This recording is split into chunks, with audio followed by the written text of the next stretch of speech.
As I said before, a doctor's duty is to treat whatever ailments they can. I know, but they don't trust me at all.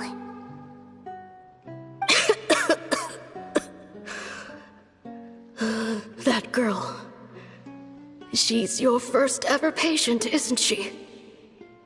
Tell me, what cost are you willing to bear to see her cured? I'll do whatever it takes.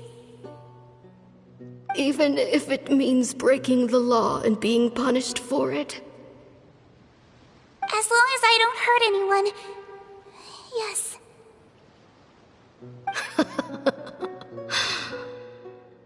Spoken like a true student of mine.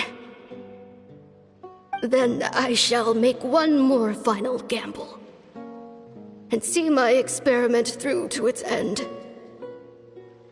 Leave me for now, and come back in 2 hours. If I am able to work this miracle, then I will have found a way to save all Fontanians, and I shall be able to help you treat that girl. If not, then it means there is one more disease in this world that I cannot treat. In that case, do not come looking for me. I will leave you a parting gift. An accidental discovery happened upon through my study of this strange disease. It has little use, but it will at least help you cure this one patient you can reach.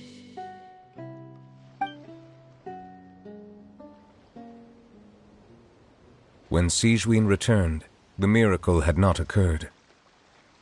She found a potion bottle and a note on the table. After using the potion as instructed, she gained her current form, breaking Fontaine's law in the process. And after I had confirmed the veracity of the events, I gave my verdict. So that's what happened.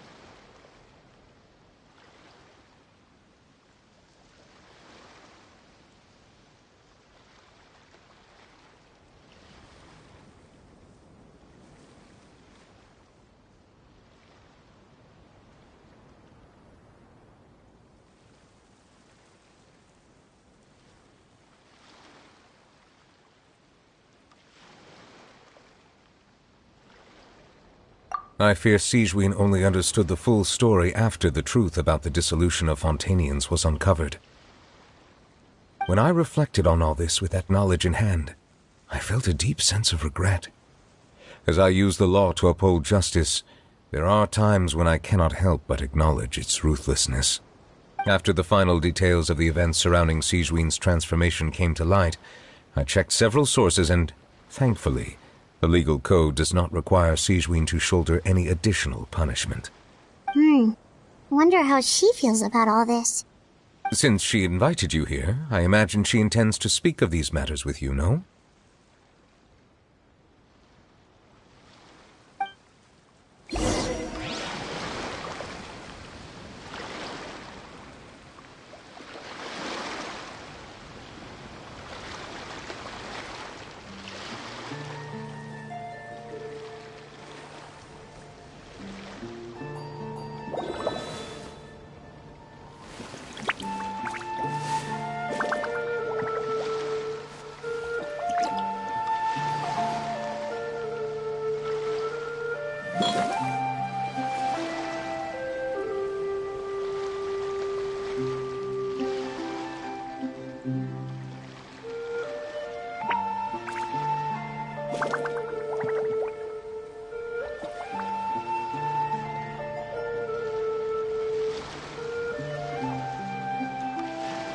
I see the value in my own work, but I also see the meaning in all the endeavors of the people of Fontaine. I believe I will continue to take pride in fulfilling my duties.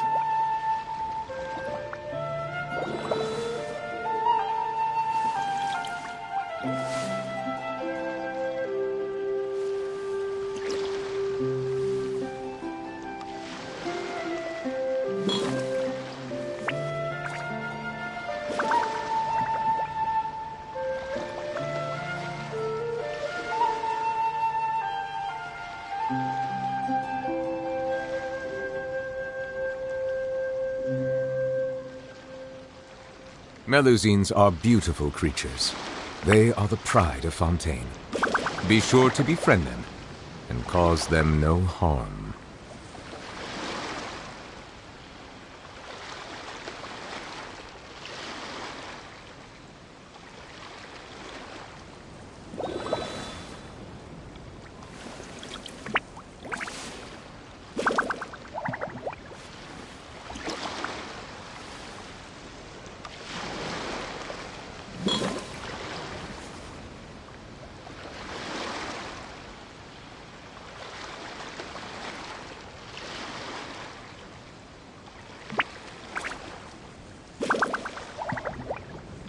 Water comes in many flavors to the discerning palate.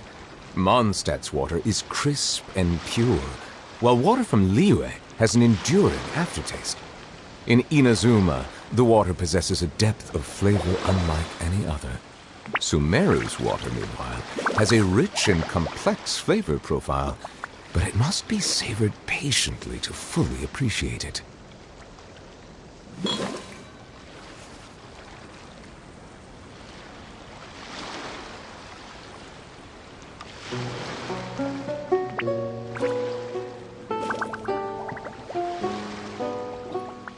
Melusines are beautiful creatures. They are the pride of Fontaine. Be sure to befriend them and cause them no harm.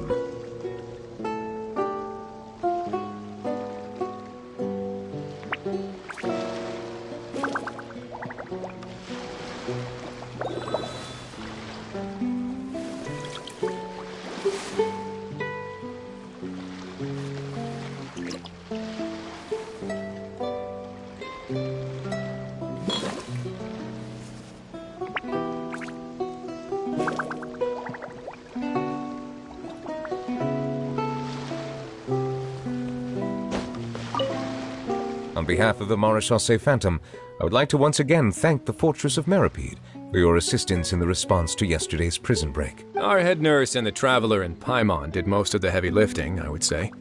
Seaslug seems to be in good spirits. I trust work hasn't been too hard on her lately. Well, she might be the only permanent medical staff in the fortress, but there's plenty of people with medical knowledge willing to help her out. I am most relieved to hear it. The way you're asking after her well-being makes you sound like a concerned parent. Well, I won't lie. I've always seen myself that way. Showing your age a bit there, don't you think? Indeed. Actually, I often forget just how much older I am than you.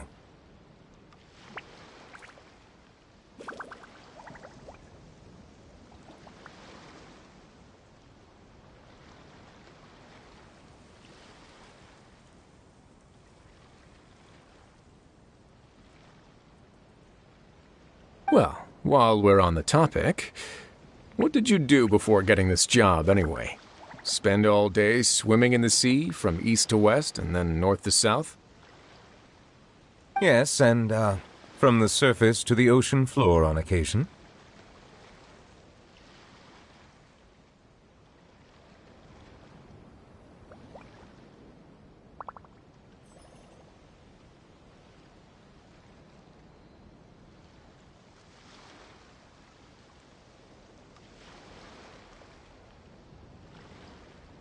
Wow.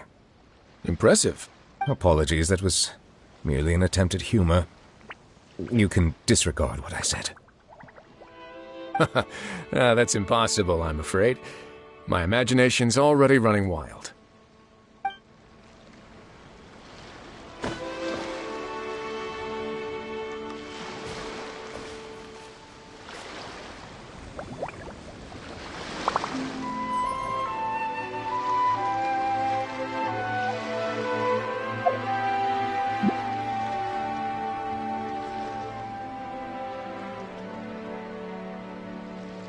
Water comes in many flavors to the discerning palate.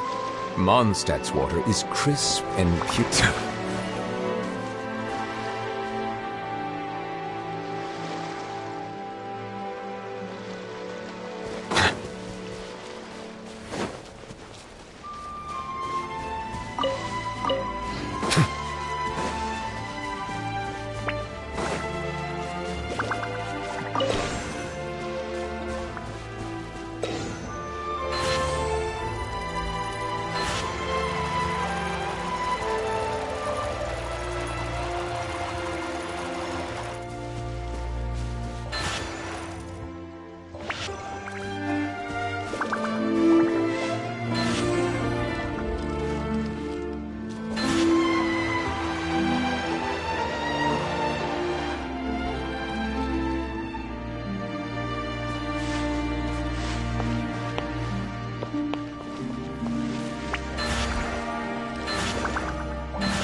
Let the record show that I verbally consent to relinquishing these items into your possession.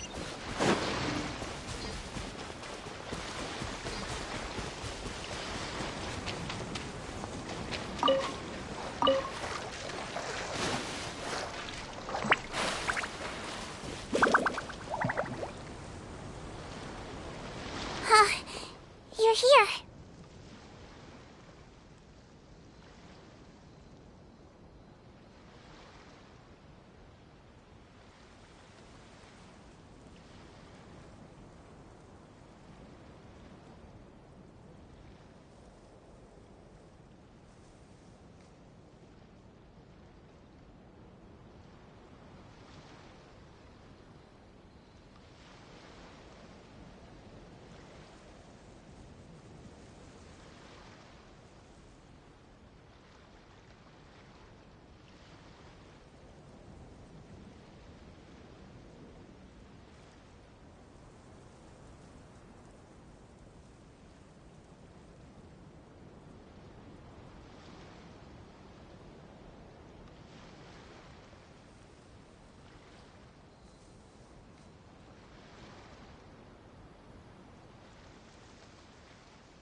The old friend I mentioned was my teacher. When she passed, her body was nowhere to be found. All that's left of her is an empty tomb.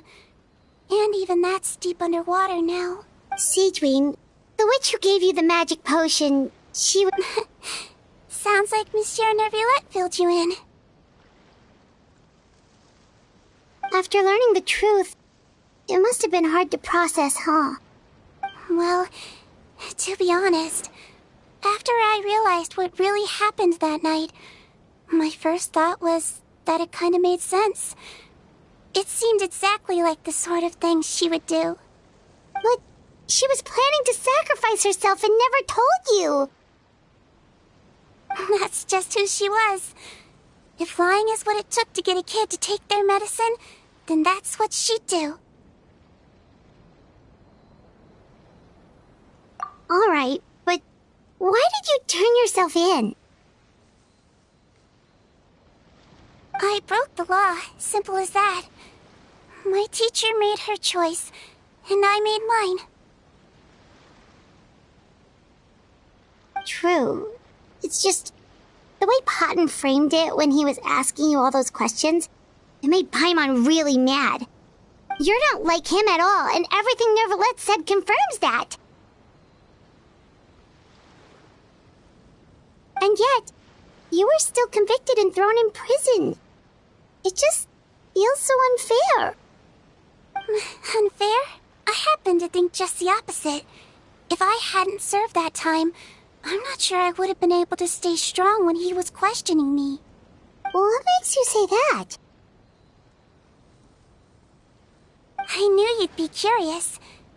Let me tell you a story.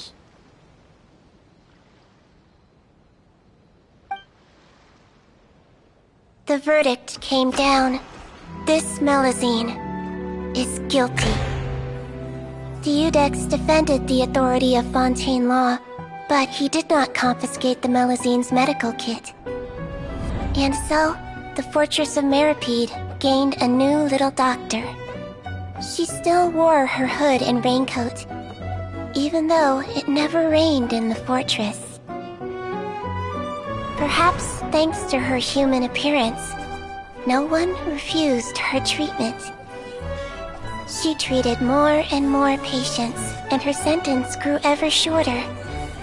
Finally, the people of the fortress could not live without her, and though her sentence ended, she did not leave them either. Then one day, she received an invitation from the outside world. The location seemed familiar, and when she arrived, an old lady was waiting for her.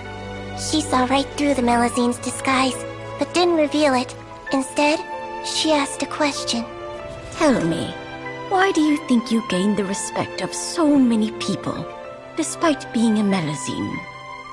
Because I look like a human? It's been 50 years, Seaslug, and you haven't aged a day. I think everyone knows you are not human. I finally found you, after all these years. I still remember, you know. It was you who saved me that night. But how? I was no longer a Melusine by then. Does it really matter if you're human or Melusine? I remember the warmth of your palm. It's quite unmistakable. And you know what? It hasn't changed one bit. You don't have to hide anymore, Seaslug. These days, everyone wants to make friends with Melusines. And I think that it's all because of you. I'm sorry I couldn't say this until now, but thank you, Dr. Melusine. Now that's an ending Paimon can get behind. After hearing everything Potton said, I wanted to tell him that it didn't matter who he looked like on the outside. But it was too late. The warmth in his palm had already disappeared. I tried to treat him, but the roots of his problem had nothing to do with his face.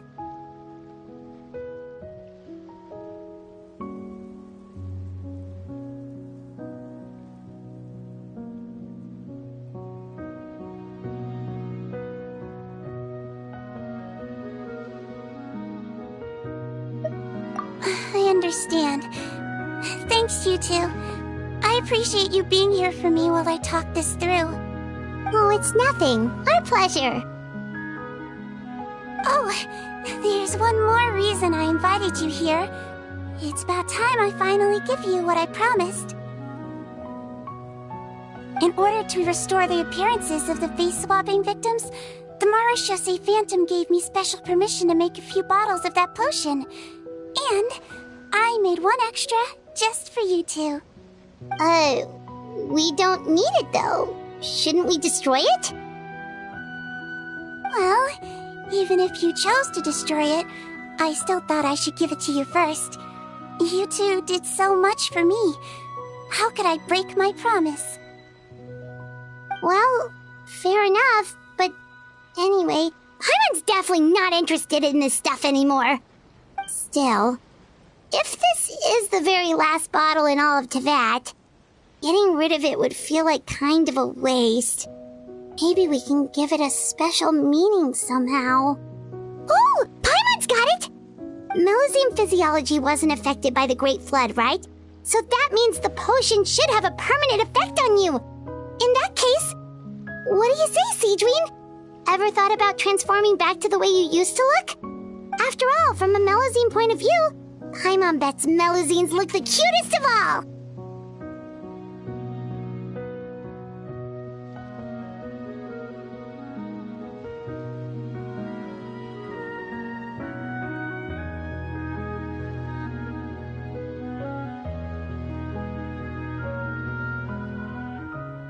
Paimon, after everything, do you really think it matters whether I'm Melusine or a human? Well...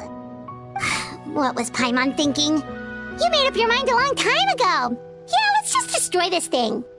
Leave it to me.